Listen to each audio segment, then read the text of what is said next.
That's how we wake up. There's only one time, and it's jazz time. Yes. I'm going to switch the camera to you when we go off because I'm pouring a drink. Yeah. Hello, ladies and gentlemen. Welcome back to another episode of Smartly Uneducated. Typically, Ben takes over from the lead, but here I am. I'm Evan. I'm with my co-host, Ben, over here, my lovely friend. We I was pouring a drink still. are bringing a very fun show to you today. A little bit of paranormal alien type stuff going on around the world that we want to bring up, past specifically. Yeah, the past, which is the future from the present. That's a cool. I like that tagline. I don't know what that means, but I like it. I don't know what it means either. But yeah, so it's a beautiful day here, Friday, 6 p.m. Central Standard Time. I hope all of you are having a wonderful week. I hope you had a wonderful week, and the weekend is going to be just as good for you, and the week coming up will be even better. Yeah. I know mine is pretty good. I know my life's doing pretty good right now. But hey, things change, and you got to stay positive.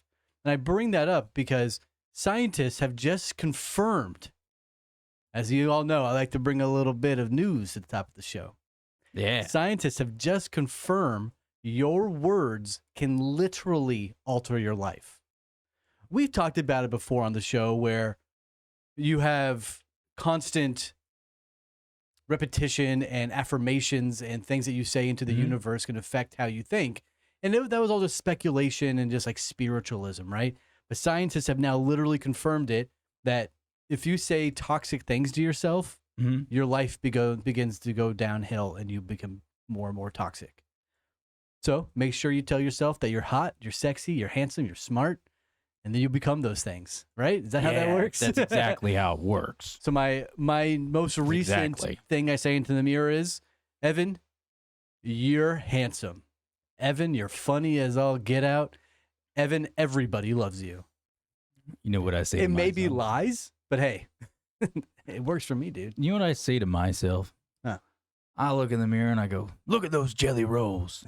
Nobody loves you. You're not even a person. And then I cry myself to sleep. See, You know? scientists. Actually, just kidding. That's when I go to the gym and I look in the mirror. How everyone else, they're all posing. I'm not. I'm like lifting weights. I'm looking around. I'm like, pussy, pick it up, pussy, fatty, move it, fatty. That's all I ever say to myself. Well, scientists say that if you keep saying that to yourself, then you'll actually believe you're fat. What? Yeah, dude. I'm so body dysmorphia, eh? fat with a pH, dude. Yeah, fat. I got a good amount of pH at. Oh, hey, your pH levels are good. That's fantastic.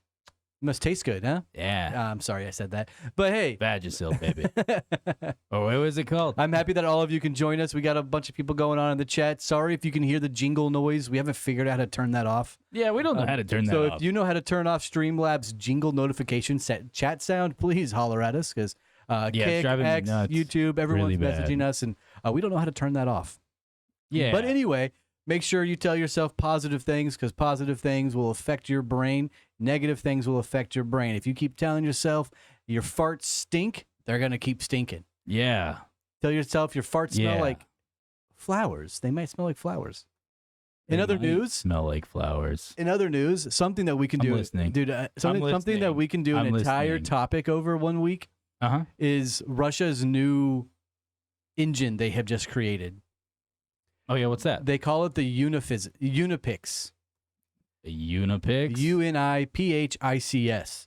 Okay. They unveiled the Rosatom's plasma engine, a prototype that accelerates particles from 100 kilometers a second. That's interesting. With tests up to 2,400 hours of operation. So they've had it on for 2,400 hours, and it works, which would cut the time to Mars from 30 to 60 days instead of 6 months.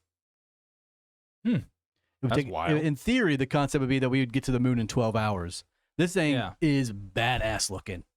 That is. It looks badass. like a 50 BMG bullet. A 50 BMG Burisch. That's what I'm talking about. It looks like a really long cylinder with like a sharp imprint of the tip of it and just shoots out plasma acceleration. Much like those ski jumpers out there. You know what I'm saying? Oh, yeah. Oh, my gosh. Again, I hope everyone's having a wonderful day. Hey, Bubbalicious, I do not like Russian things. I am not at all like Bill Gates. Let's make that very clear. Yeah. I'm not at all like Bill Gates. Yeah. In other news, they've also determined that 2 to 3 cups of coffee will help you reduce your potential risk of dementia. You cannot have decaf. Yeah. It has to have full caffeine. Caffeine. Has to have full caffeine coffee in order for you to lower your risk of having dementia. And if that is very true, my man, I'm going to be seeing the future. I'm going to be remembering things that have never happened before by the amount of coffee and caffeine I intake. Yeah. Hell yeah. That's what I'm talking about. Do it. I don't think you're here for the show yet. I am. I don't think you're here. I was just making sure my stuff was up, but I was listening. Do it, dude. I don't think the people have even seen you yet. They saw. And this has been. Wrong button, dude. That's so I hit the wrong button. That's the wrong button, dude. Wrong one. Dude, that's the wrong button, dude. See, everyone wonders, like, how come you never get your buttons pushed? I'm like, because they pushed the wrong ones, dude. Hey, we're going to start from the top. Yeah. Dude. Smart and uneducated. Just drink a bunch of caffeine and you'll never get dementia. You'll be remembering the future and you'll be smart forever. Caffeine? That's an elementary dog, dude. Go get yourself some Adderall. Next thing you know, you're seeing things. The next thing you know, you're schizophrenic talking to the wall. Yeah, dude. He's closing the curtain over and over again, trying to get rid of the What are you doing? image. Dude, there was light there, then there wasn't. I believe in mean? ghosts now, dude. I swear to God. I saw a ghost.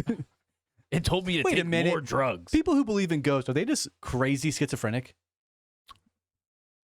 No. Yes, maybe. I don't know. I have to turn myself up a little bit. I couldn't hear myself. I can turn you up. Yeah, turn down for who? Well, it's about to get really loud on you when we start playing snippets of videos. Anyway, so what are we talking about today, Ben? We're gonna.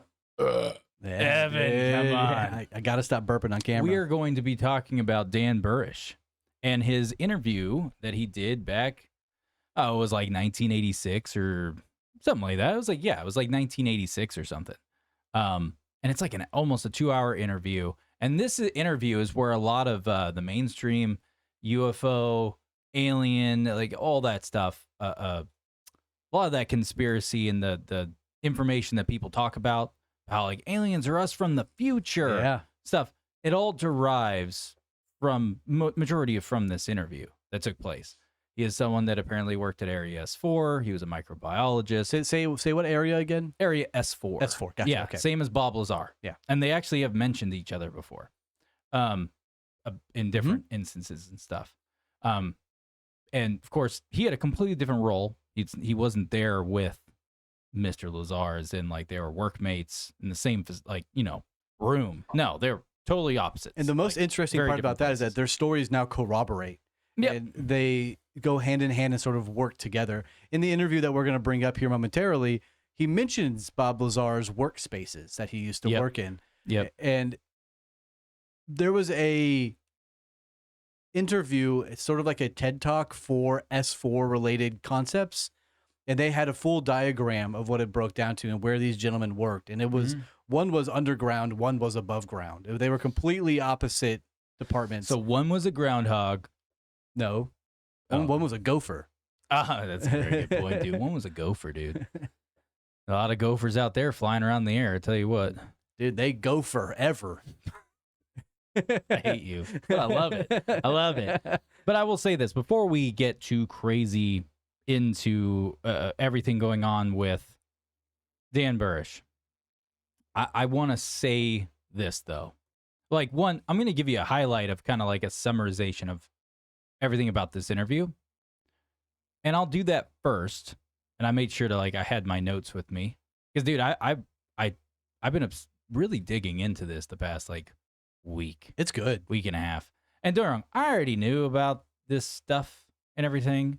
But this was a little bit different. Like, I really wanted to dig into it. So, let me just give you this quick summary. So, Dan Burisch claims he was a microbiologist working at classified facility near Area 51, also known as Area S4, allegedly connected to Majestic 12.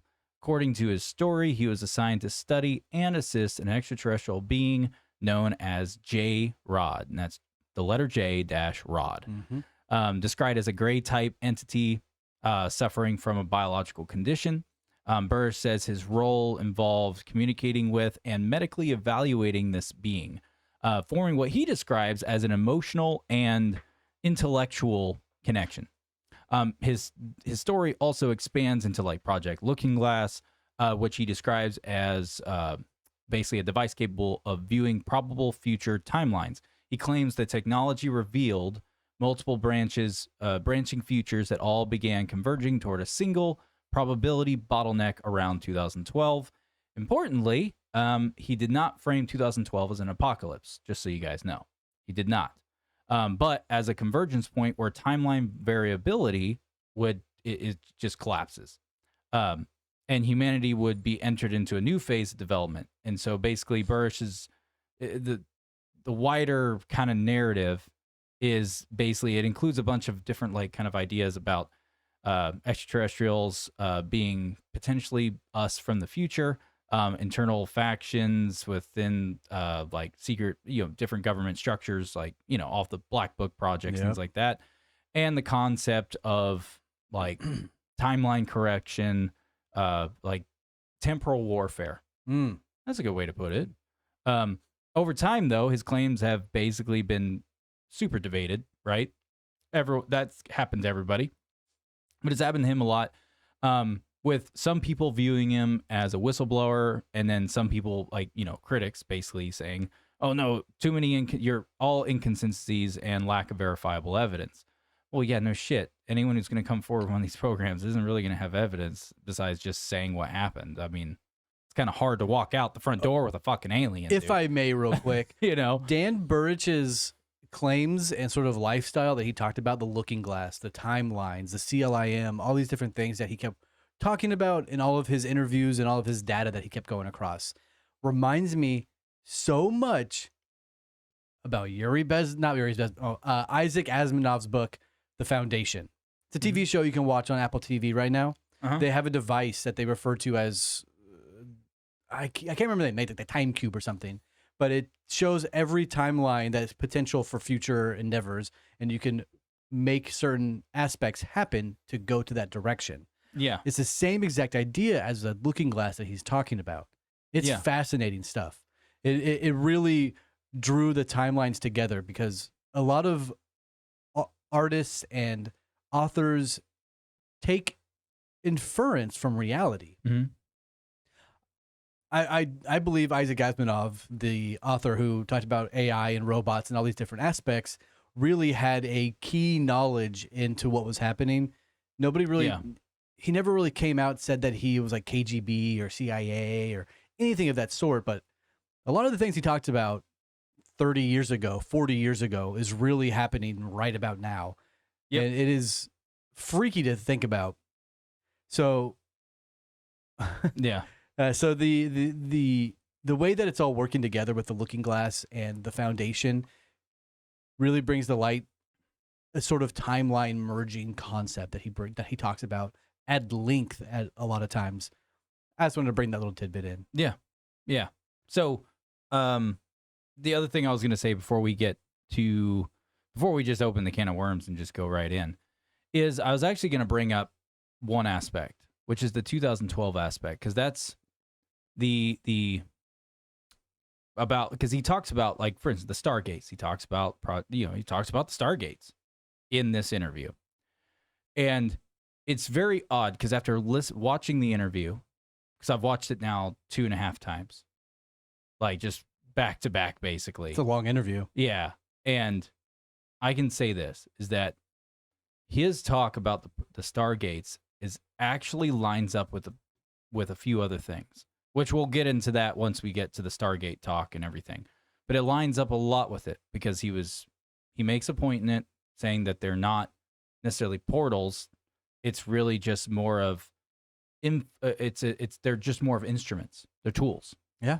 Where you can nudge things and potentially, like, you can't super intervene, like it's to mess with timelines essentially. So that's exactly what happens in the Foundation. Yeah. That's exactly what happens in the book, The Foundation.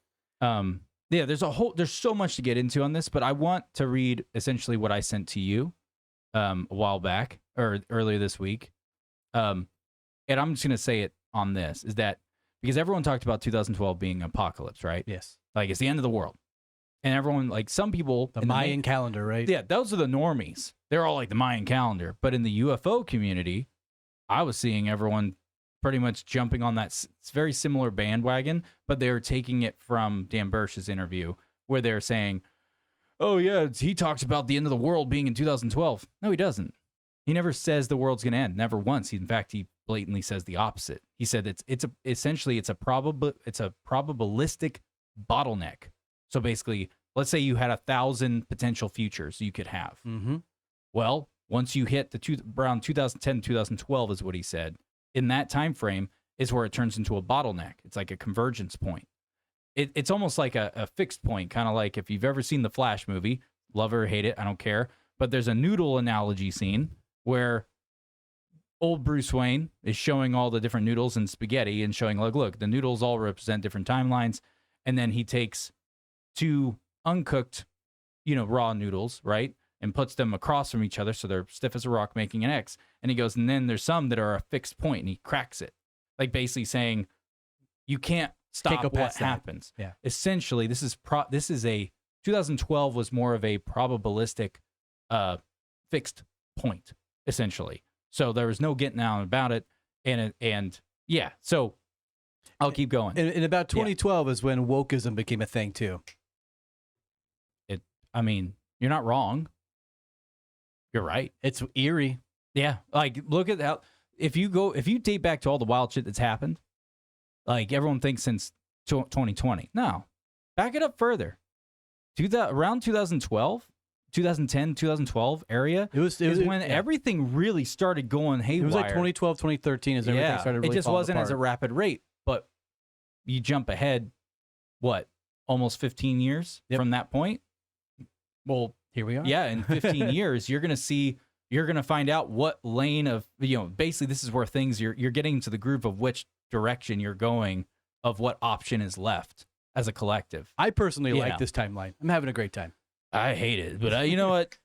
I don't like a lot of things. But no, so basically... Positive affirmations, Ben. So you're saying this was a probability bottleneck, and basically where he said multiple future timelines were all converging into a narrow window around 2012, and it's more like a compression point where variability drops and humanity shifts direction. So like basically you had 1,000 outcomes before. Now once you hit that point, you're down to, let's just say, 5. Yeah. Like there's not that many left. It's not, because before it's like almost like, hey, I could control my fate, right? Like you can make decisions and avoid something. You're looking ahead. But now it doesn't matter how much you look ahead as a collective. You're stuck in one of them. All you can do is really ride the momentum. That's really all it really is. It's riding the momentum at that point, how to mitigate it while you're riding it. So, anyways. That is exactly the plot to the Foundation, by the way. Yeah. They get to a point and they're like, okay, in 3,000 years is the end of society as we know it. We need to leave this planet and go somewhere else to start society over again. Yep. And that's what we're in the midst of as we speak. Mm-hmm. I just mentioned Russia's new rocket engine that they're trying to use to get us off the planet faster and away to things quicker. Well, Elon is throwing billions and billions of dollars into rockets to get us off this planet. Art imitates life, or rather life imitates art. And so it's eerie to think about that concept, in my opinion, to see the S4 combinations and the timeline migrations that Dan and Bob Lazar has mentioned on multiple occasions. Yeah. And then to see a book written about it almost as if they're trying to tell you something. And I don't know, it's cool. It's eerie. It's cool. I love this sort of thing. Yeah.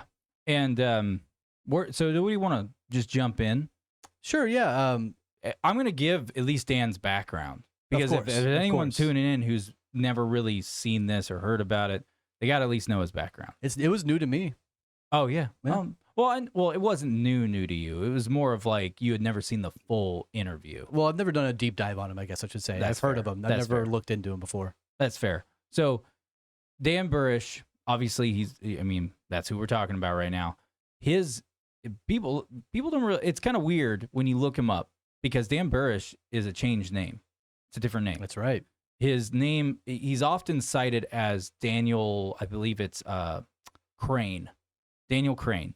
And then apparently he later legally changed it to Daniel Burisch. But the thing is, his name change is debated as well. Because it's really weird, because when you try to look him up, you know, as far as we know, he's still technically alive, or he may be passed away, but I know he was under significant health issues. When he did the interview, he did have health issues going on with his heart. What was it? But anyways, so his background, he's got a bachelor's degree in biological sciences. He's advanced graduate work in microbiology. He has PhD level credentials. Those were stripped away from him at one point, which was very similar to what happened to Bob Lazar. Yep. When Bob Lazar went and was a whistleblower, all of a sudden all of his history was wiped. All of his credentials And the gone. only way you could prove it, which they ended up proving it later, you know, you had to actually go to Los Alamos, where people knew who Bob Lazar was because they were like, oh, yeah, he was here. Yeah, I worked with him for 10 years. Yeah, like all this stuff. Same goes for him. But luckily for him, I forgot what he said the name of it was. He actually states it in the interview, which we'll get to that in a little bit. But you can actually request proof of his credentials from a university or whatnot over in, I believe it's France or something like that. Oh, really? It has to do with, yeah, we'll get to that part. But yeah, but a lot of people argue his credit, you know, all of his credentials are incomplete because they're like, oh, well, there's like no record. And it's like, well, actually you can get the records. You can go and get them. You can request them yourself and all that crap. Now he was in desert research installations because he worked in microbiology roles connected to different desert locations for research, government contracted biological programs, and then classified pathogen work. He was doing that during back in the day. Yeah, he's a microbiologist, right? Yep. He was recruited due to specialization in exotic biological systems and containment protocols, because that's what he specialized in. That's how he got recruited. And which that becomes important because it sets up why he would be assigned to study a non-human biological entity. The math does math out when you dig into it in this regard, but whether or not you want to believe it or not, I mean, if you watch the whole interview, I implore it. Actually, I'll give a link to it right now and throw it in the chat. I tell, go watch this full interview. Here it is here. I'm going to send that. It's old, so bear with it. Yeah, it's an old video, so bear with it. But that's his full interview. You can watch from beginning to end. And yeah, all that fun jazz. Let me get back to where I was. Where was I? I don't even remember where I was. Let's just talk about how he got recruited into it. So he described basically being approached and then gradually folded into basically this like compartmentalized work that was going on. And he had to go through like background checks, clearances. He was assigned to work at S4 near Papoose, or how do you say it? Is it Papoose? Yeah, I don't know how to say it. I'm not even going to try. Papoose Mountain. And then being told the work involved biological containment beyond conventional pathogens.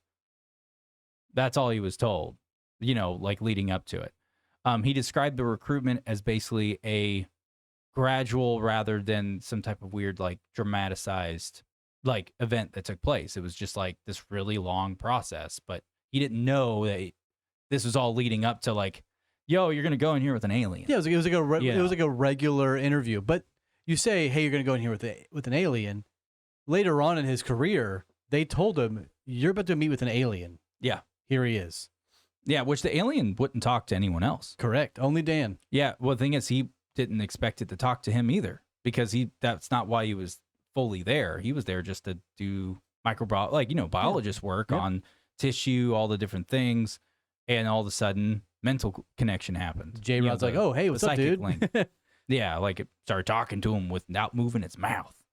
But yeah, so that happened, and that's in the interview, could you imagine them like, all right, Ben, we're going to hire you to come talk to the alien here at S4. You'd be you being you, you'd be like, hell yeah, dude. Count me in. Dude. Dan being Dan, I don't think he'd be like too thrilled with that. Maybe he's thinking some sort of other alien, but no clue.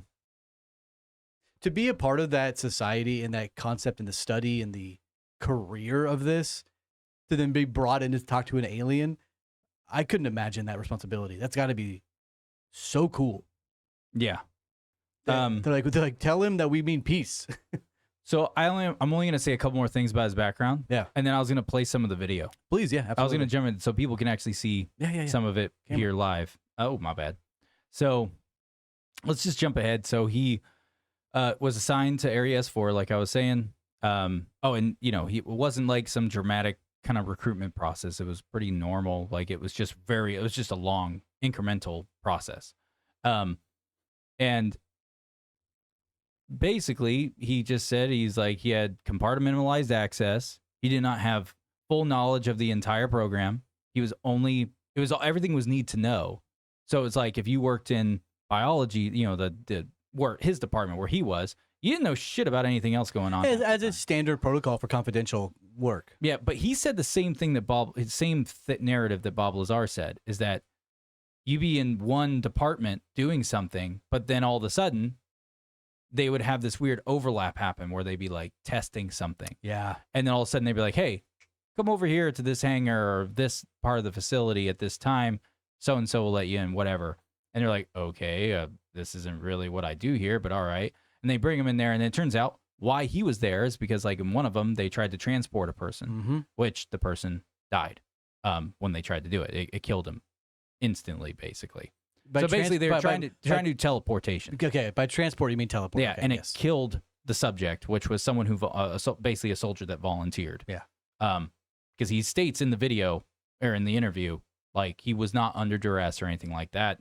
And he understands why he was there, is that he was there to basically, since he was a biologist, he was there to pretty much watch what happens to actual biological matter as it goes through, and then do samples essentially on what's left behind. Or if the person was still alive, then it would be like, hey, do some samples on him, see if he's like radioactive or something. Like, I don't know. But that's essentially what he kind of framed out. Because that's what they did with Bob Lazar when they took him through all the hangars of all the different craft. Dan kind of looks like he's radioactive, I'll say. He does kind of look a little bald radioactive. and no beard, no eyebrows. That's if you shaved everything, you'd look like Dan. I know. And you put on your glasses. I know what my Halloween costume's going to be. Dan? Yeah, Dan Burisch. Get a name tag. Just say, put a thing on the back saying, don't shoot me. I'm not the real one. S4's real. S4's real. So let's let me get through this last little bit. So he didn't have full access to the entire program, and he worked under oversight structures allegedly connected to Majestic 12. And they're the ones who were kind of overseeing. They're the ones who actually did the recruitment process. They're the ones who were pulling the strings at the very, the man behind the curtain type thing. They're the ones doing it. And yeah, so let me just skip ahead real quick because I want to just jump on one or two more little things. So where is it? You know what? I don't think it's worth even. I mean, we gave the gist of it. So why don't we just jump into? Let's just move on with what he talks about. Yeah, because we could sit on something way too long. So let me switch it over real quick. There he is. There's the Dan man himself. And I'm prepared to do that as well. Okay, raise your right hand and put your left hand on the Bible here. Yeah. Or was it your right hand that's supposed to be? And as long as we're in a closed session, so help me God. I like that. Conversation is definitely the way to go. Yeah, I'm working on that subpoena. I've talked to a big-time attorney, and we're talking different things, and we can discuss that at a different time. Yeah, he's a great guy, too. He's a good guy. He's experienced at high level. As I was saying to Bill on the way over here, I was ordered to present a copy of my order to meet him at St. Mark's Square. That order contains an initial of a committee member, a coded initial of a committee member. From what I understand, there's currently a 17-16 split this is mostly rumor around the community to forward a public acclamation program having to do with the Majestic 12 and the overseeing committee, the old 5412. The Majestic 12. Which is now basically called the Committee of the Majority, as far as I'm told. The questions are just to give us a little structure. Well, that's fine. That's fine. Well, that's interesting news. And if I say something or one of us says something, just answer, talk to me.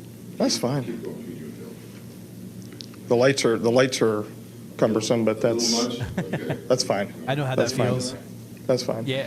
If you look closely, they're nice and red from looking through the scope all last night, so they can't get much worse. He's talking a microscope, by the way. Yeah. Yeah, I'm gonna Spoke skip for a ahead. while. They asked me if I was interested in. I'm gonna back it up slightly. I was looking through a scope at the That's the time. interview. Three gentlemen walked into That's the an interview laboratory, closed the door conversation. behind them. There was 2 uniforms and a suit that were present. Both of the uniforms I would make as most probably being United States Navy. My memory of that one event's kind of hazy after seeing all of the suits and uniforms and whatnot.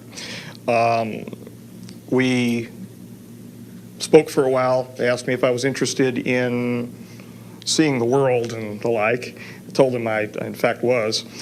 We went through several interview processes, not unlike this, and reviewed my background. I went through several background investigations. Finally, starting up 1991 timeframe, I was cleared for working past groom to the Papoose mountain facility. Papoose. That place that doesn't exist, about 90 miles north of here, the nowhere place. That's how I came to work there. My original assignment was at the Groom Lake facility to review histopathology slides. And I went through nearly a year's testing and then was basically let loose for a year, and I heard no contact from them. After that, I was brought back in and shown some higher grade slides of unknown origin. Following that, I was introduced into a working group and subsequently brought into the Papoose facility, the Site 4 facility. We worked for well over a year on slides of unknown origin. After I took a minimum leadership position under several of the other biologists who are already present, most of which are now deceased. You know the names of those individuals. I was then introduced into the level 4-5 facility, and the 4-5 coded for 9. You're again aware, we covered this in ancient history. And so what we did is introduce the new members, myself amongst them, into the clean sphere area, and we were eventually shown the subject for which we were examining the slides. The slides were unusual in that they were in pressurized cells, and they were reviewed by us on a conveyor with a completely automatic microscope. We weren't touching anything. We'd give verbal commands. At the second cool. Yeah, he's instance, describing we were finally the allowed facility and to the have containment area and a all that VRML, a stuff. keyboard, Yeah. for examining the slides. And I digressed, but then working with the jrod itself in the ambassadorial suite or the clean sphere suite. I like how Was this I'm gonna pause. I like how he real doesn't quick. refer to J-Rod as a person. He said the J-Rod. Yeah. I always found that interesting during his interviews. He never says, I spoke with J-Rod. I spoke with the J-Rod. Yeah, it's because he doesn't say it in this interview, but there's more than one alien that existed. Oh, most of the definitely. similar species. Because he goes on to talk about how, because we're about to we'll jump into the J-Rod thing now, because that's where Left it off, immediately right? pretty much goes into. But J-Rod is, apparently his species, there are others of his species that are, they're the exact same as him, but they're not cool. Like, it's kind of like a human being in a way, Like Yeah. you can meet one person who's nice, and then all of a sudden you walk down the street, and then that other person, like for some reason, has a problem with It's a you. complicated conversation, right? It's like Yeah. saying, "Hey, is Yeah. your species nice?" Well, some are, some aren't. Some are, some aren't. Yeah. There are schizophrenics and lunatics amongst every society, I Yeah. imagine, including extraterrestrial. Do you remember anything about the jrod part that you want to say before? The way that or he as we go described into it? whenever he first made contact with him is a very interesting way to describe J-Rod. He walks in and says, "I thought it was a big bug. Yeah. They warned me that I'm talking to an alien or going to see an alien rather than not talk Yep. to him." And then he walked into the room and he described it as a large alien with huge eyes. Yeah. No, I'm sorry. But a it huge did insect. have that's the other thing that he does talk about is that J-Rod did have actual reproductive parts. Mm-hmm.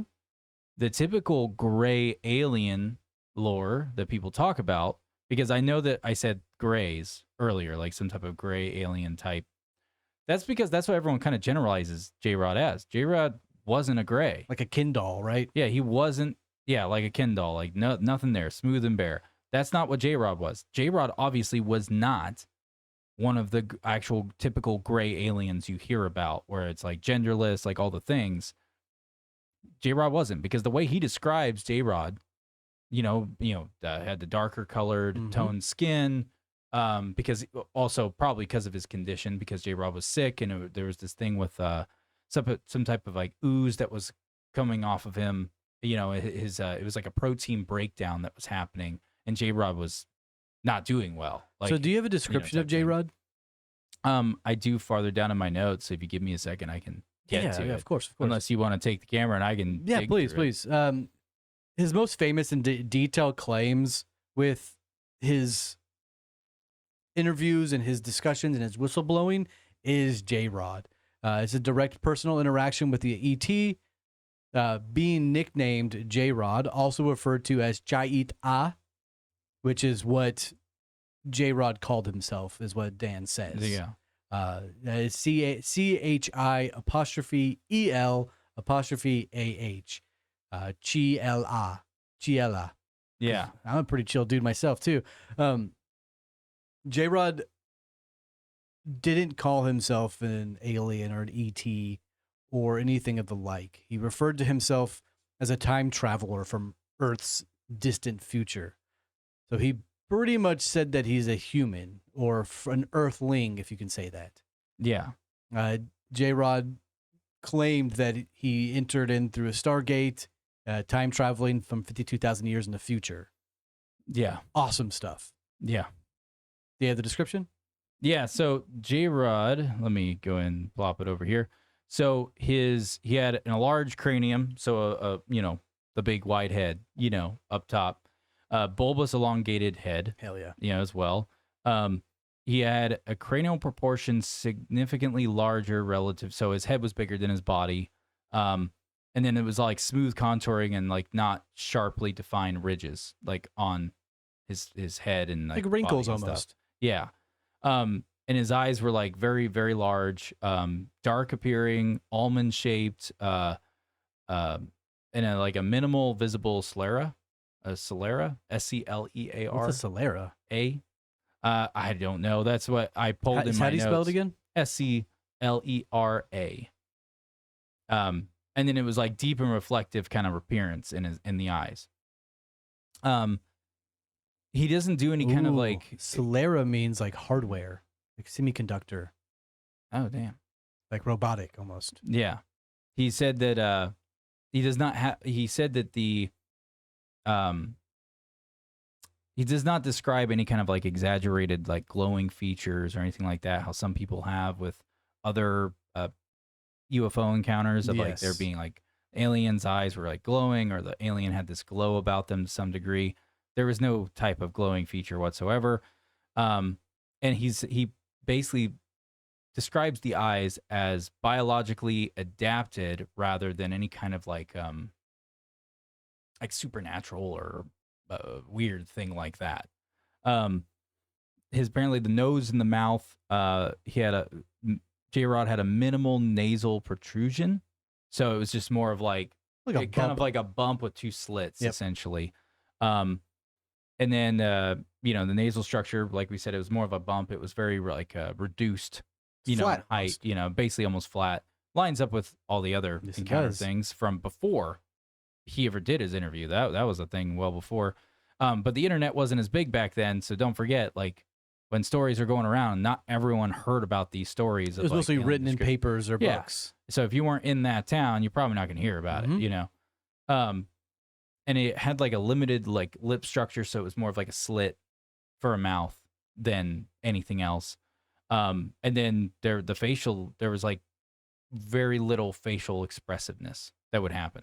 I mean, why would you have crazy facial expressions if you communicate telepathically? Did that, or you're in space all the time and your muscles are using some other sort of mechanic to be used. Yeah, facts. The skin was smooth, slightly translucent in appearance, and then like a pale to grayish tone, and was thin looking. I wonder. I've always wondered about this. Sorry, I misspoke there. I was talking about the brown, but you have to remember he was sick. Yeah, so he I was gonna like say, he had like this ooze, like I don't want to say ooze. I forgot what it's called, but stuff coming off of him. I was that going would to say. I happen. wonder if being in space, he was the correct color, and then when he came down to Earth, and they're doing experiments on him, he's given oxygen all the time. I wonder if that is like painful or created the brown colorization on him as if he was dying or diseased. Yeah, and then he says that the body structure was very thin frame, reduced muscular, any kind of muscle. He's petite. Yeah, he's petite, narrow shoulders, long thin limbs, and then slightly elongated fingers. And basically, he was just like he went out of his way to talk about how like frail of a physical body that jrod had. Like it was a very frail body compared to us. And then because he never once describes him as being strong or like physically strong or like physically intimidating or even anywhere near like being physically dominant in any capacity. Just mentally so. Yeah.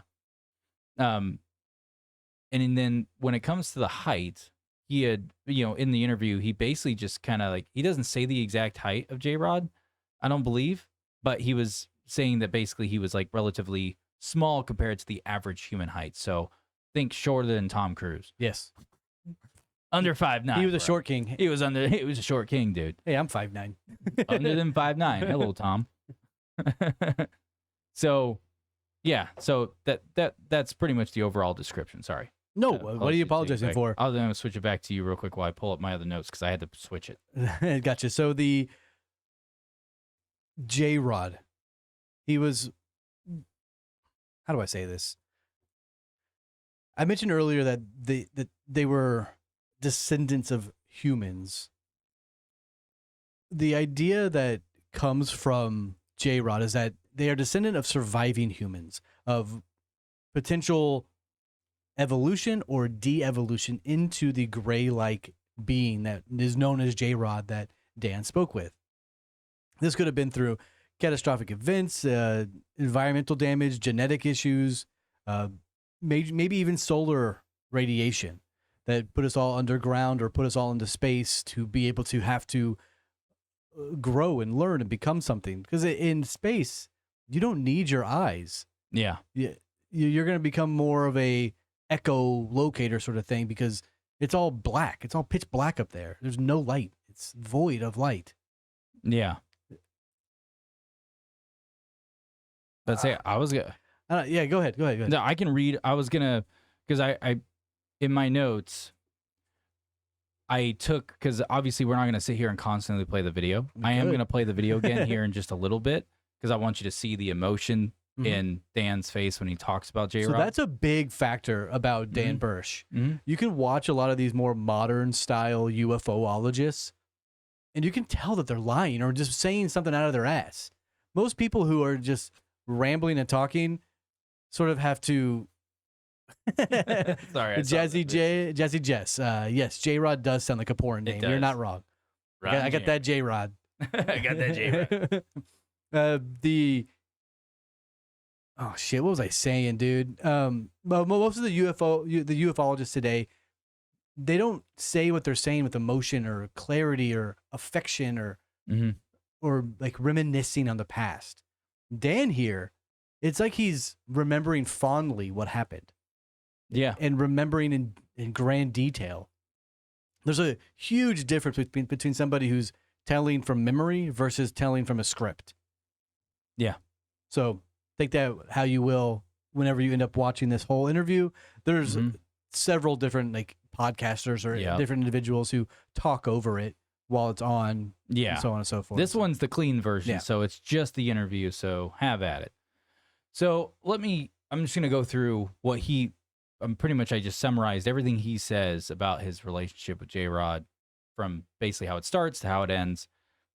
Granted, this is a summarization. Yes. So please go watch the interview. And all his other talking points. He talks a lot about this. He talks a lot about it.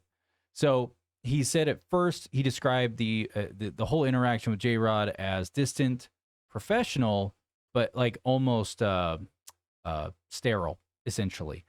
But then he starts to pretty much describe how something shifts, and he claims communication began telepathically.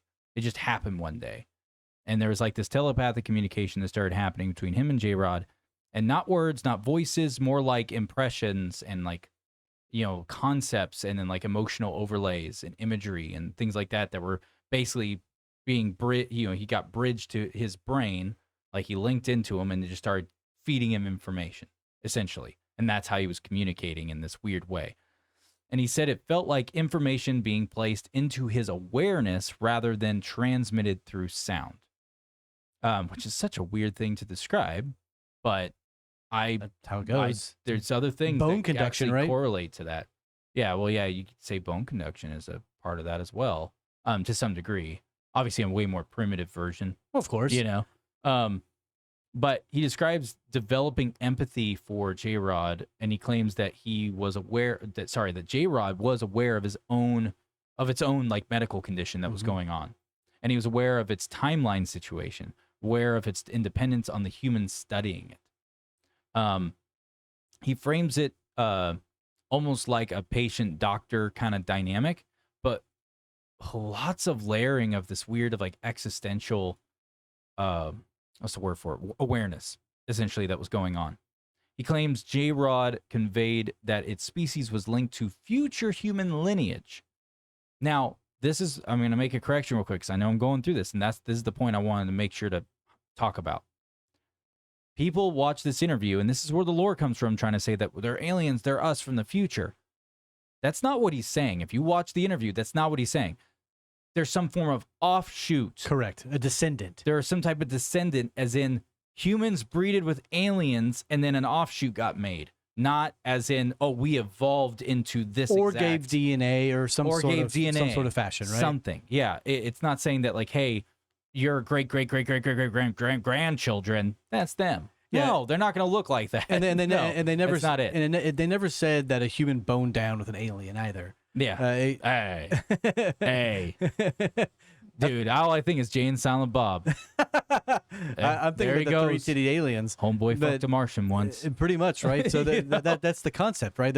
They never speak about intercourse. It's just descendant DNA transfer, things of that sort. They could have easily just abducted a human and then took its DNA to expand the lifespan of the Greys or jrod species. Yeah. That's right. Okay. So, so I just want to make sure to clarify that, because that's where a lot of people talk. That's where the origin of that really came from. Yeah, I briefly mentioned earlier. And so it's annoying when I see everyone say, like, they're just us from the future. I'm like, dude, that originated from this interview, basically. That's not what was said in it at all. Like, I get how people could misinterpret that. Descendants, if what does it's that mean, secondhand, but he goes into detail, and that's not what he's saying. But I'll digress and just keep going. But he said that they were not random extraterrestrials, but a divergent human branch that had experienced genetic degradation, large cranial development, weakened bodies, and reproductive instability. And he said, according to him, their presence was tied to timeline mechanics, not invasion, not conquest, just survival and correction. Yeah. And he said that the dynamic becomes less, quote, like research kind of subject, and more of like a really intelligent being that's in that's in decline, and that's what it it just kind of shifts into that. And then Burisch describes moments where he felt sadness coming from jrod, awareness of his own mortality, not his, but jrod's own awareness of his own mortality, and then awareness of like this whole timeline fragility crap that goes on. Now the question is, how does it end? Right? How does it end? Well, he says that jrod does eventually die. Yeah, he passes away. He does not describe any form of like weird like incident that happened, like not an attack, no, not like an escape that went sideways, nothing like that. He just describes deterioration, like he biologically just passed away. His body, because he had a condition going on where like I forgot what it's called. I have it farther down in my notes, but it's talking about like this protein that was breaking down and causing this condition. If you wouldn't mind pulling that up, so I can just keep going. And yeah, just like he had a biological system breakdown, and then that's what happened. So he claims there was no triumphant type of like closure, just a decline, and that death, according to him, reinforced this urgency of the broader project, the convergence. So jrod had he was suffering from advanced peripheral neuropathy, a degenerative neurological muscular condition causing severe mobility issues, spine curvature, extreme sensitivity to cold, and progressive breakdown. Burisch's primary role was studying tissue samples to understand the potential treatment for his ailment and what affected jrod's entire species. Yep. So that's happening to all of them. Yep. Yep. I wonder if we have found a solution for it already. I don't know. I bet we did. Makes you wonder, anyways, because at one point in the interview, he talks about how they had him working on analyzing alien viruses. Correct. I imagine that, which is an interesting thing to talk about. That shifts me what into happened 5 years ago, huh? Oh, that. But I was thinking more of the upkick in the VAXX. Oh, yes, correct. So we talked about that briefly whenever the 5 year ago pandemic happened, right? They were handing out these V shots on like Skittles on a regular basis, and it really brought to attention the UFO aspect around Bob Lazar and around Dan Burisch, because they kept talking about viruses, alien diseases that they could have gotten out. Yep. Because no clean room is 100% clean. I mean, you can look at Plum Island as, for instance, right? So it's very easy for something like this to get out. Plum Island's for human stuff. And once they master the illness and figure out exactly where it is, who's to say they don't use it for nefarious acts? Yeah. Right? Yep. So if they then give all Americans the V shot, some sort of V shot, some sort of vaccine, if you will, to stop all this, they're going to force it upon Americans. Yeah. Then release this deadly disease into the world. Now, that's all speculation. I don't have any claim to fame to that or claim of knowledge to that. But or just to be objective and play devil's advocate exactly right. here. Exactly. What if we're entertaining that idea for this brief moment, what if the uptick in these V shots wasn't maybe it was a prototype? You got to test it until you get it right, and they needed to push it out because they're trying to make us immune to this virus that's in the far future, right? Like this is going into outlandish lands here. We're just bullshitting here talking about a topic, right? Yeah, like, exactly. But I'm playing devil's advocate here. What if it wasn't to just wipe us out, like, and cause problems? It was actually trying to stop something from the, in a potential future timeline due to this, bottleneck point that we've already passed, right? It's like, oh, well, we pushed these things out. Let's see if that will help. But really, it just kind of backfired, and then people passed away from it, all these things, blah, blah, blah. And that I'm not talking about 2020. I'm talking about just the uptick, of course, in the mass loads of 52 shots, right? Pumping out. You never know. But that, obviously we're in like way hypothetical land in the far so right whenever we get to how spectrum. jrod got here, that brings me to the same concept as this that we're currently talking about. So whenever we get to how he got here, we can then double back and talk about the medical problem thing. Yeah. That's when I bring that up. Yeah, no, for sure. So I'm going to keep going though. Yep. So I think the last thing what I ended with is that according to him, it just like reinforced this urgency of the broader kind of project that was going on, which was the convergence. which is the timeline bottleneck. So the idea that certain future branches were collapsing, and that was that's where his brain started shifting to because of what they were working on there. And that's pretty much the arc of the relationship with jrod. That's a summarization. I left out a lot of detail, especially emotional detail, that Dan presents and talks about, and like all the things. So pretty much scientists, basically you can look at it like this. Scientist was signed to containment, telepathic connection develops, future human origin revealed, and then you got like the biological decline crap that was going on that continued. jrod passes away, and then pretty much the project, the urgency just builds within Dan of the project, and with the project itself. The urgency did build because they just lost one of the things that they were using that was a live subject. Yeah, their biggest intel. Yeah. So their live specimen that was giving them all the information, using it for all the experiments that they needed to use it for, and now it's gone. Yeah. Bye, Dan. We don't need you anymore. If this was fabricated, if he fabricated this, I can say that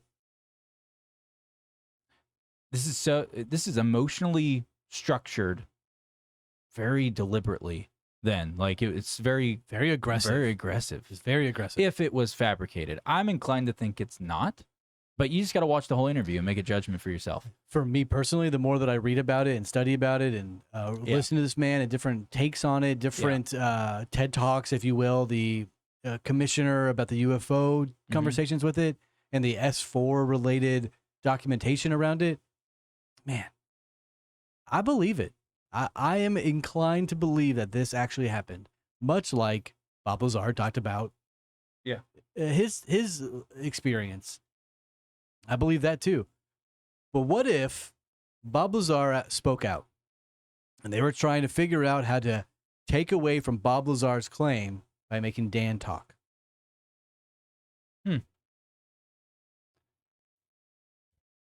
If anything, it corroborates the both of them, though. Well, it could take away from what Bob was saying. Yeah, it really could. It could. It really Bob's preaching about this happening, and they're like, "Wait a second, let's just point the needle in another direction at Dan here. He's gonna make some outlandish claims, and people are gonna look at this far more than they're gonna look at Bob, who's telling the absolute truth." Yeah, that would explain why their stories corroborate so well. Yeah, but I don't know if he's alive still. But Dan, if you are some way able to hear this and you are alive, I would love to talk to you and have an interview with you. If medically permits. Come on out of hiding or whatever you're doing. If you're medically able to chat with us, I would love to have a conversation with you. I would love it too. Yeah. It would be amazing. So the next thing he kind of goes into in the interview, this is where we get into Project Looking Glass and all the like timeline mechanics and and that's where he shifts into all that. But I am gonna see if we're at the right point here because I want to see if he's got. He just mentioned jrod.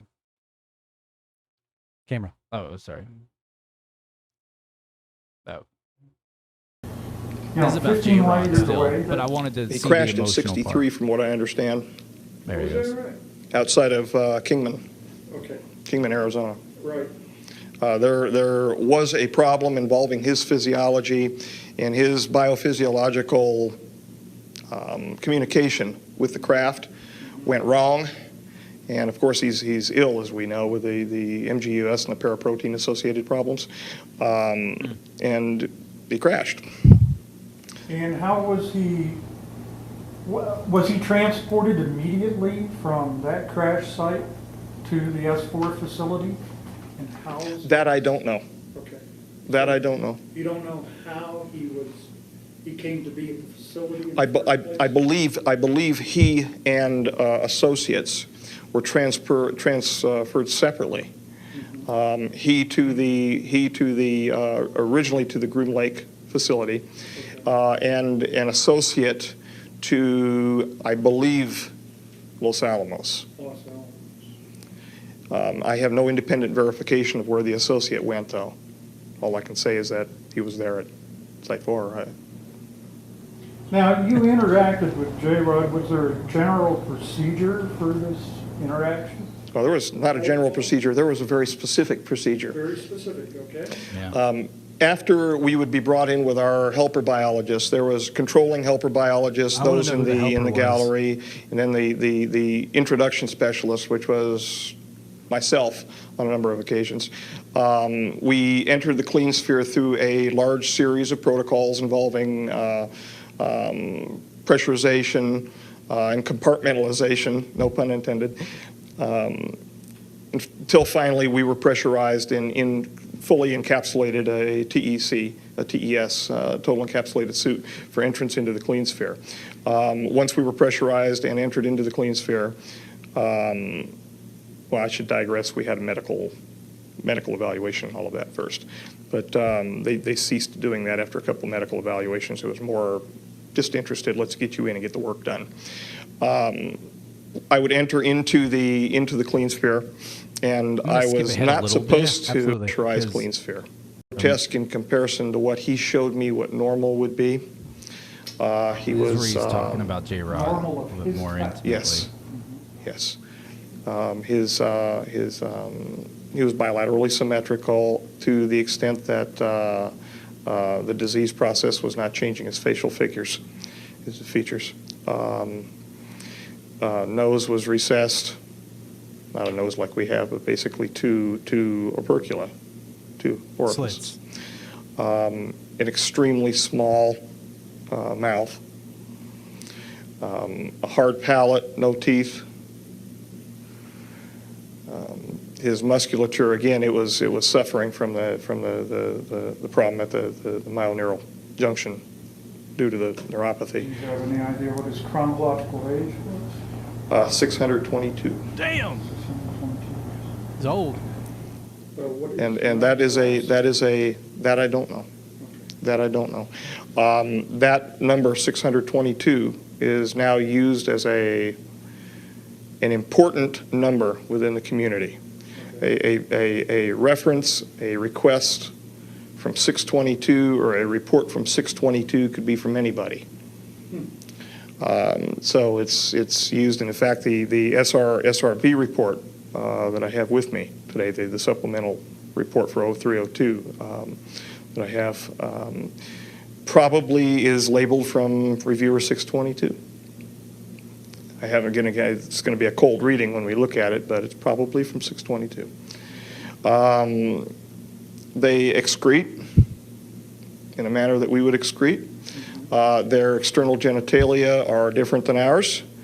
The females have somewhat like vulva, but they have a clasper situation. The male has a male clasper, the female claspers. And if... I want to pause it right there. Of course, you right would. there on that face. The clasper moment. Yeah. So, before we keep, because we're gonna jump into Project Looking Gus because we only have so much time. Yeah. But I want to make sure to say this because he says it in this interview, and you can go watch it for yourself because it's shortly after this. It's actually within this area of time frame on the video. But basically, jrod talks to him about other aliens and all that stuff, and I wanted to make sure to bring that to the table here and lay it out. And so people know what was in that. So, Burisch, so Dan, he was talking about how jrod indicated that the Greys were not the only non-human presence interacting with Earth. He described basically like multiple evolutionary lines, different origins, different motives, and it was not some like unified alien front. Correct. It's not like it was like one ally. Just like against Earth. us. Yeah. And he said that some were future human derivatives, some type of relation to some degree, but others were not derivatives of us. And basically he was saying that the different types, quote, types of Greys, there's more than one type of Grey, apparently. And he was saying that some are future human, some form of future human descendant. Some are genetically modified derivatives. Some are not from our timeline at all. Like we're talking about a parallel universe, like a alternate dimension, essentially a completely different dimension that's mirroring ours, Yes. essentially. Black hole travelers, if you will. Yeah, dude, right out the white hole, dude. That's right. Recycler. Educate yourselves on the Gateway experience. And the Taurus. Yeah, and the Taurus. So he basically distinguishes between basically the created human future-esque kind of human-related lines to basically other non-human aliens, essentially, that are going on. So with all of that in mind, Yeah. you mentioned a military soldier that was volunteered or Mhm. voluntold or however to Mhm. get teleported as an experiment Yeah. to see if it worked. Yep. My theory is that jrod was the same thing. Sending him back in time to visit humans to see if there was any sort of communication or see what could happen. That he volunteered to go into the past to figure out if there was a medical fix, medical scenario that we can be told about in the present or our present. Like moving forward like Yeah. a week, see like if he shows up or type or whatever. No, not even. Just like one-way trip. Oh, okay, Just gotcha. one-way trip. Boom, jrod, you're there now. We will try to get you back. We can't guarantee it. And then he gets captured, and then they are doing experiments on it to figure out a medical problem because jrod then tells them that there's a medical problem Mhm. that suffers. And maybe they were at a loss because we only have the chemicals or the elements that could fix this.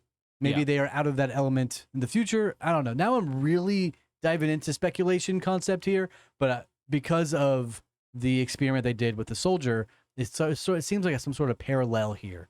That jrod, why only him? Why only jrod? And then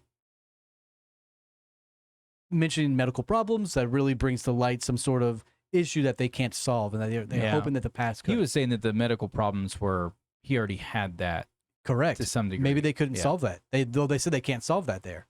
Yeah. So maybe we only have the solution here in the past. I don't know. It's a really wild thing to. I think it's yeah. interesting. It is really interesting.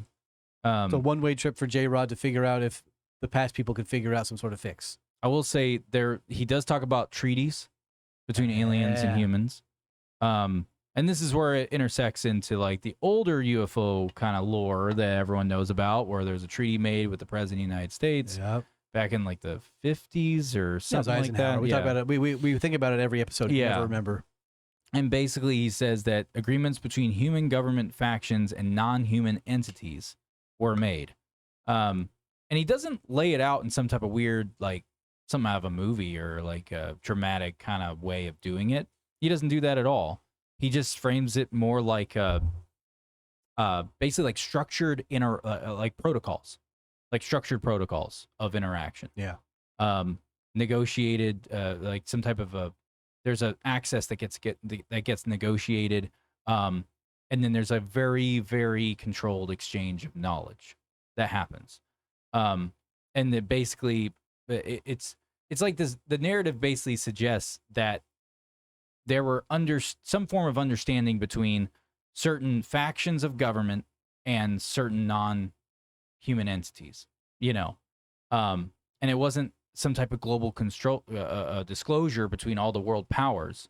It wasn't. It was all compartmentalized. Yeah. There was only certain people that knew about it, and yeah, it's really weird. Well, that's how a lot of these secret societies Yeah. are. This feels like a secret society to me.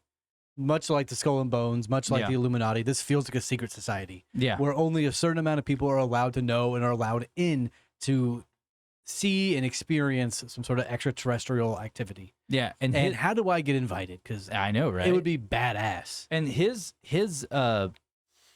what he describes that he knows about the agreements that were made, where it was mainly just about access, some form of containment, and then technology oversight. Yep. And he said that there were he does talk about in the interview that there were disagreements within MJ12 on how much to cooperate with aliens. Like there was, but people were arguing, they were butting heads. And he does claim that there were divisions inside the program. So like we're talking about factions within the government, within the factions of the government. Like we're Correct. talking about like A rebellious, like if you will. lots of breakage that went on. And basically, like, some believed that engagement with non-humans was necessary, and then others believed we should not be going along with shit with them, pretty much. Like, no, fuck those guys. We don't know them. We do not know if they're bullshitting us. We don't know their real typical intent. military aspect in fight or flight, right? Yeah. And I don't blame them at all. You can't blame them. Yeah. And so, and he said that basically this internal conflict and break that happened, this is what shaped how treaties and the agreements were made and handled or whatnot.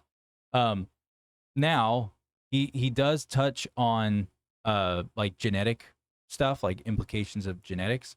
So he was saying that some future offshoot lineages had reproductive instability, which then opens the door to genetic research, hybridization, because there was talk of trying to create a hybrid.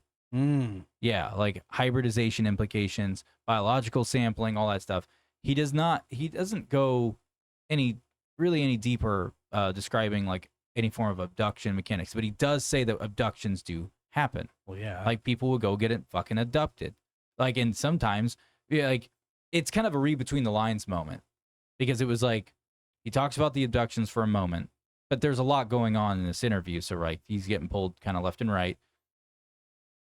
It really kind of paints the picture to realistically, if all this is true, right? The abductions in history that have happened that we know are documented that no one can refute. That tells me one thing, that it's a hybrid of both scenarios that are always the thing, where it's either it's the government posing as aliens or it's aliens doing it. I think it's both. I think it's definitely both. I think it's definitely both. And that's where my head is kind of sitting right now. Well, I mean, we already know that the government has aliens. Yeah. I mean, jrod is a perfect example.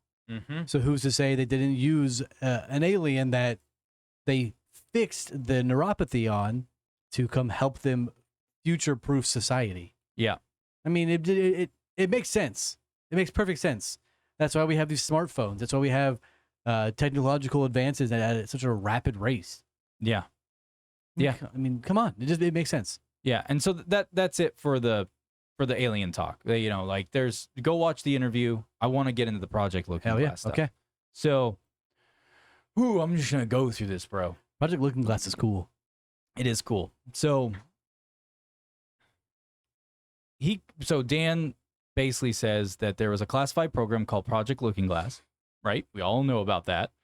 And it's not a time machine. It's not physical time travel. He describes it as a device that interacts with space-time at a fundamental level.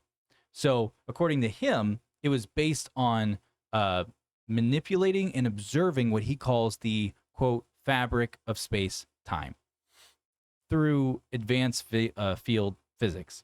He references concepts like quantum fields, singularities, and then gravitational effects. He says the device could observe probable future timelines, not one future, but multiple. It was like a crystal ball. Yeah. Like a quantum crystal ball. Yeah. And this has to do with like frequencies, magnetism, like the works. Yeah, like because in this, it becomes very clear, because you talk about like intelligent consciousness. Essentially if you look at everything he says in this interview, what he really is getting at, it's not about the aliens. It's not about the end of the world. That he never said that. It's all about this probability bottleneck. And it's about this convergence and trying to figure out how to control, or not even control, how to properly how to prepare, ride the momentum into these very narrow future timelines that were rapidly ascending. That is literally the book Foundation. Yeah. Like to a dime. Yeah. Yep. And it's sorry, my brain's starting to go somewhere else, so I'm going to keep it on this. So, what was it? Dan described reality as a branching tree of probability. So think the Marvel movies, right? Where it shows the TVA and it shows all the branching timelines. That's the same kind of model concept of like a tree with branches going out. I mean, so there are signs everywhere, right? Yeah. That sounds like a soft disclosure to me, if I've ever seen one. Well, I mean, hell, Stan Lee said in an interview back a long time ago, they're like, he got asked, me and you talked about Yes, this we before. have. That's where he got the idea for certain things. And he said he actually spoke with former CIA agents. like CIA, FBI, but they were like highly classified. Yeah. And he got to talk with these guys. So I would bet money that he pulled influence from that and brought it into his comic book world. But anyway, so he's basically was saying that this probability pathways, right? Like the branching tree, every decision, every variable creates a divergence. And these divergences form these like outcome like clusters that happen.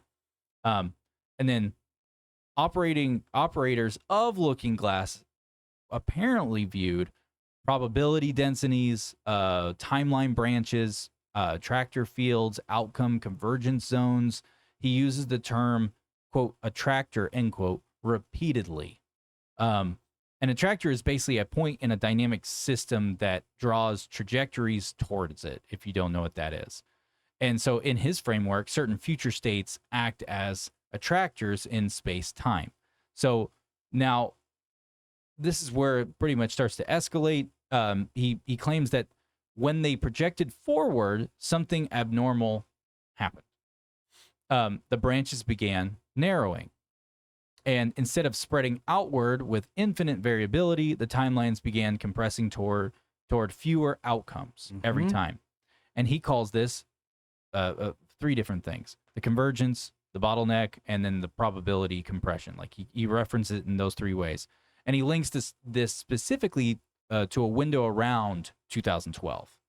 Not exactly 2012, but around that date. And he actually says 2010 at one point, saying like, starting around that time. It could be 2010, it could be 2011, but it's between that and 2012, maybe 2013. Like he was given a window. But he is very clear in this interview that this was not an end the world date or event or any of that bullshit.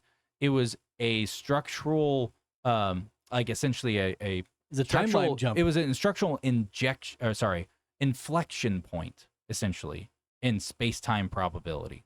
That's what he was trying to get at. Timeline jumping. Yeah, dude.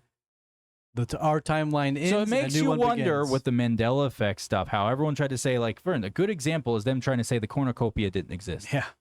But then that one girl proved it.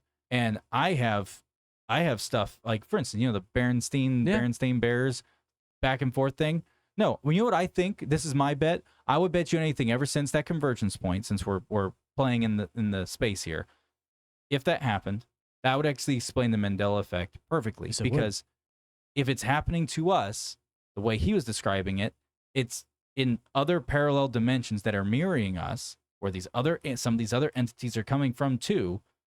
They're experiencing the same thing because it's a field. Mm-hmm. And if you look at how, like, the torus and the rotation of the torus and the structure of the torus, when you zoom out from our universe and look at, our dimension, right? Well, if you zoom out to a larger scale, it's still going to form just another larger torus. Yeah.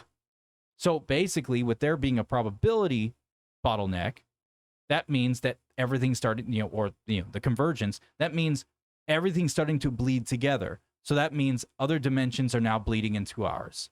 So realities that were reality there are now becoming a partial reality here, and vice versa, which would explain why the other alien entities are now around and coming here and going, like, they're not trying to come here. Like, They're how just the hell here. are we here? Yeah, exactly. And it's one of those things where that would explain the Mandela effect happening on such a large scale, because like the Berenstain Bears, I know for a fact I have a book sitting in my garage that says the opposite of what they try to say it is. I would love to see that because I'm gonna dig it out. It would be fascinating to see if it changed. Yeah, I'm gonna dig it out. But that would also explain the. Antecedent. I'm not a bot. Hello. I'm not a bot. So that would also explain the. How do you say? The jellyfish aliens and the aliens that we're seeing, these things like zooming out of the sky, because they're lost. They're just boom in our timeline all of a sudden, confused, trapped. Yeah. I wonder if that's happening to humans as well. We're being put into someone else's existence. It's very possible. I mean, I think that's entirely plausible. Like, that could very well be a reality, and we just have no idea. It's a weird thing to wrap your head around in this subject if you think about it. You know? I mean, I believe it. I mean, the timeline feels off. Everybody talks about it. There's dozens of videos on the internet you can see of people complaining that this timeline sucks. I don't want to be in this timeline anymore. Why is it that the hive mind of there's society... a disclosure coming, and those are just bots saying it because they're programmed to say it. Potentially. And then that's just a soft I disclosure. mean, why is there a hive mind of these humans doing the same exact concept? Hello from Finland. Hello, Finland. Oh my goodness. Hello, Finland. We're like, fine land. Oh my gosh. Right? Silent. The E is silent. We're happy to have you. What does that name say? Yeah. Pussy McCracken? Pussy Mamuikinkin. There you go. Yep, people are always displeased, man. Yeah, people can never be happy, right? More is more. Everyone's a narcissist inherently. Unless you started at the top of the show, then you know positive affirmations work. Yeah, dude. Anyways, so let's continue on. So the where was I on this thing? Oh my gosh, where was I? I don't even remember where I was. Where was I? What was the last thing I was Convergence talking theories. about? Yeah, I was talking about the convergence. Okay. So, Dan claims no matter what variables were adjusted, geopolitical, environmental, military, it doesn't matter. The timelines kept funneling into this narrow band that was happening. And he described it as if the system was self-correcting. So as if reality itself was regulating divergence, essentially. And he talks about how temporal feedback loops, meaning which just is meaning like actions taken based on future projections would alter the projection, creating a what's the word for it? Essentially like a recursive adjustment cycle, essentially. And then eventually he says that the projections began losing clarity beyond the convergence window. So almost like space-time like modeling became what's the word? It's got a Q, opaque. Opaque. Yeah, opaque. Yeah, that means like transparent almost. Yeah, or visible. It's like became opaque. So basically, like they were just fading away. Yeah. Into nothingness. And he implies that after the bottleneck, variability resumed, but could not be like basically mapped at all, like in any capacity. And then so this is where everything kind of ties back to jrod. And because because jrod was saying that the future human like deviation, like the ones that are like somehow somewhat related to us and to hybrid, a degree, if you will. Yeah. They existed along one of those branches. They were from one of the branches. That was pretty much where that landed. And which is a degraded evolutionary line where they had to integrate with technology, like physically, in order to survive. And then he, talks about how the convergence threatened certain branches more than others. So some were in more of a hot seat than the others. So what I've always wanted to know about the looking glass is if they're able to see into the past. So if you can open up the tree branch of timelines to see the ever-ending spiral of timelines, are you able to see into the past to see where things diverged and where things went wrong? Like, are you able to see so far into the past that Unga Bunga didn't kill the right dinosaur? Now we're going in a different direction.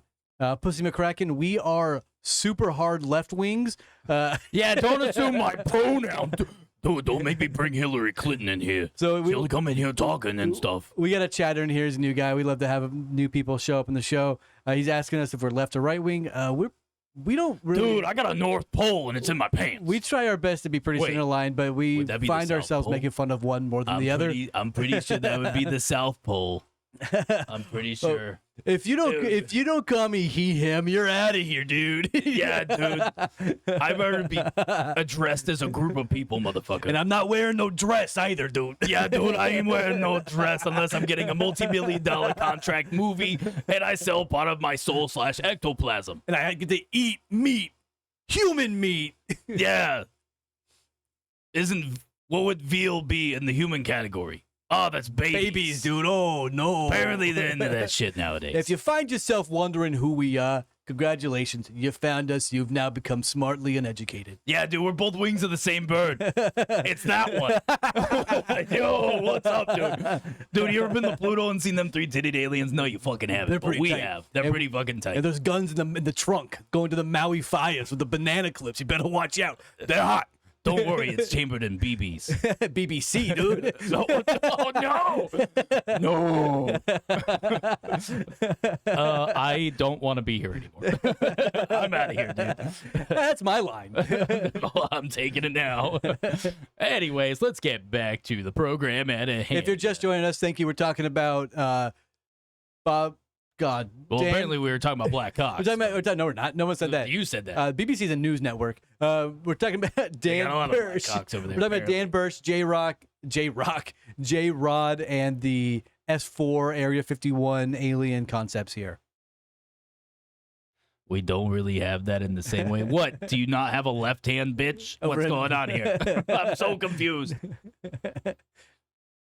Write us. Dude, I love writing stuff. He's Finnish. He doesn't understand our humor. Oh, that's right.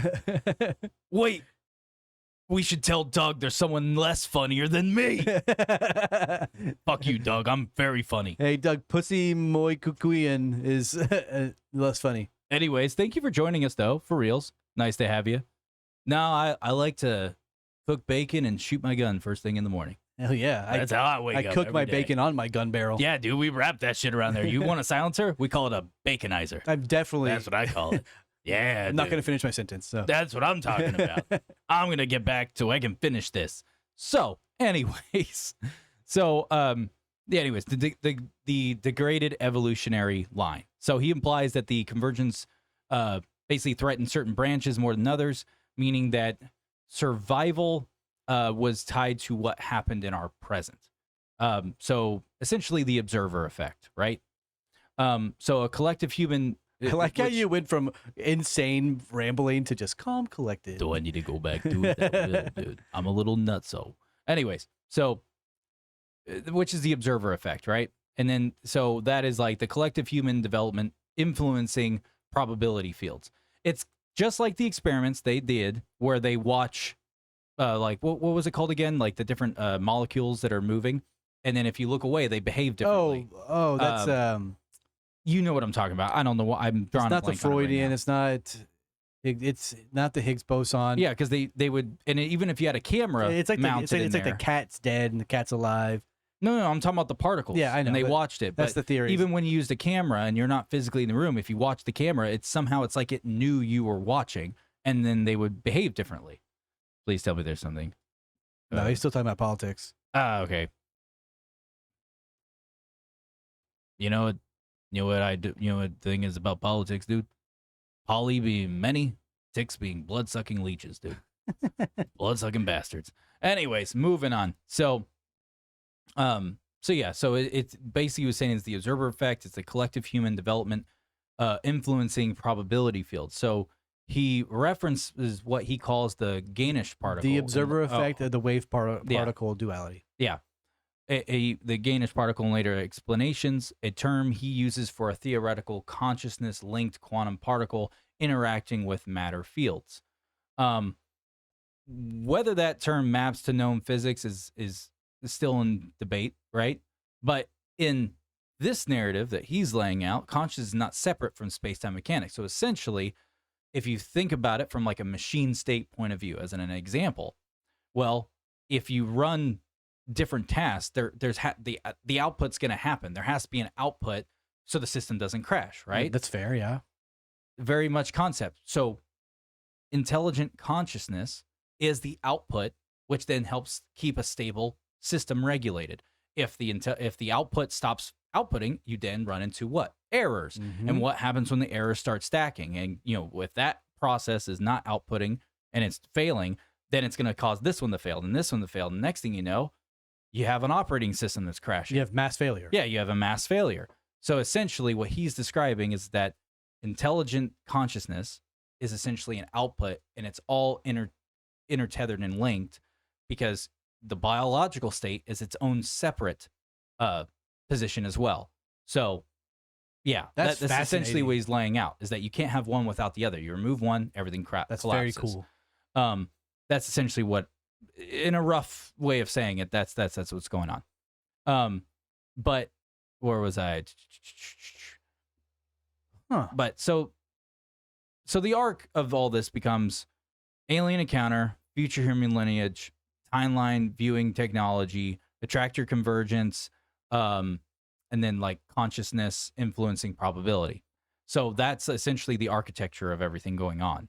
And if you're speaking about like the Stargates and all that stuff, dude, there's so much in this interview.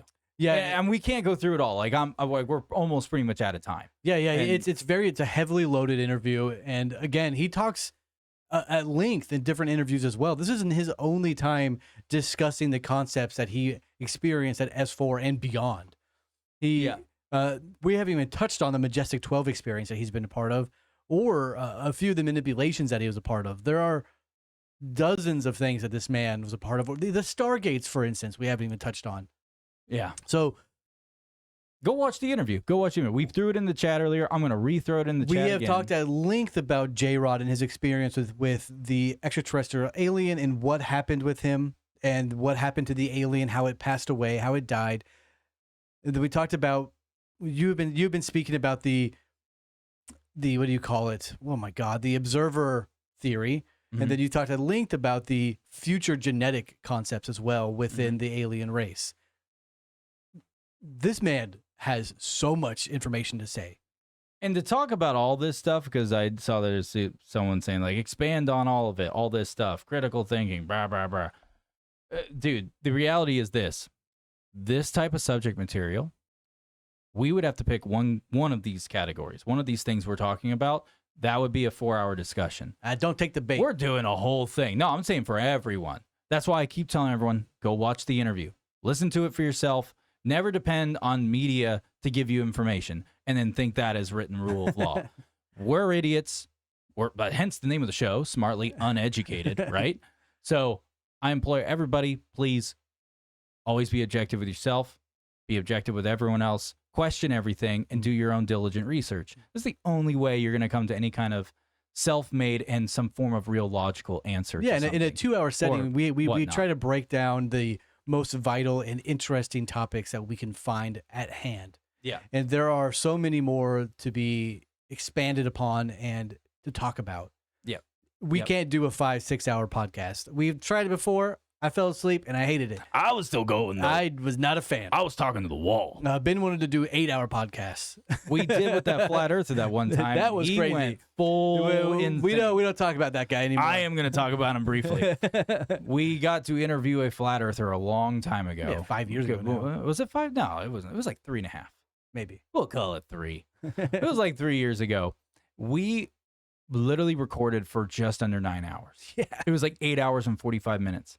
At first, everything was fine. Very nice guy. All this stuff. And, you know, I'm not a flat earther, and neither of you. But, which was not a big deal. It was all about conversation. I wanted to understand where he was coming from. He said he had all this evidence. He was bringing it on. And all he brought was memes. Literally memes. And one of the countries he put up that's, you know, or he had a meme for flat, you know, to prove the earth was flat. And he put up the Greeks. They're the ones who discovered the earth wasn't flat. Yeah, they discovered shadows. And I was just like, we pointed that out, and he had like a mental breakdown over that. And then he just went full on racist towards everyone. Yeah. No, it was a no holds bar, bro. It was rough. Yeah, dude. It was everyone. I was like, dude, I'm not hearing that. I was like, We should have, like, but we'd have to navigate through 9 hours and of what was my favorite. Dude, my it was favorite argument he nuts. had was that the moon and the sun were light bulbs, and you can see thermodynamic different light on the moon to determine when they're changing the light bulb. Yeah. That's insane. Yeah, he was It's like, thinking the they're sun light hits it and it reflects. There's Now- going to be heat signatures on the moon. I will say this does not reflect every flat earther out there. We're not saying just because this guy's a flat earther that every flat earther thinks that the sun is a light bulb that you literally have to unscrew and change. And that's why it has cycles every day. That's why the light goes out. That's not what we're saying. But he was just a nut job. Yeah, he was great. It was a wildly entertaining time. of 9 hours that I'll never get back. Are we wrapping up? Yes, we are. Gotcha. Thank you Yeah. so very much for Yeah. tuning in and hanging out with us tonight.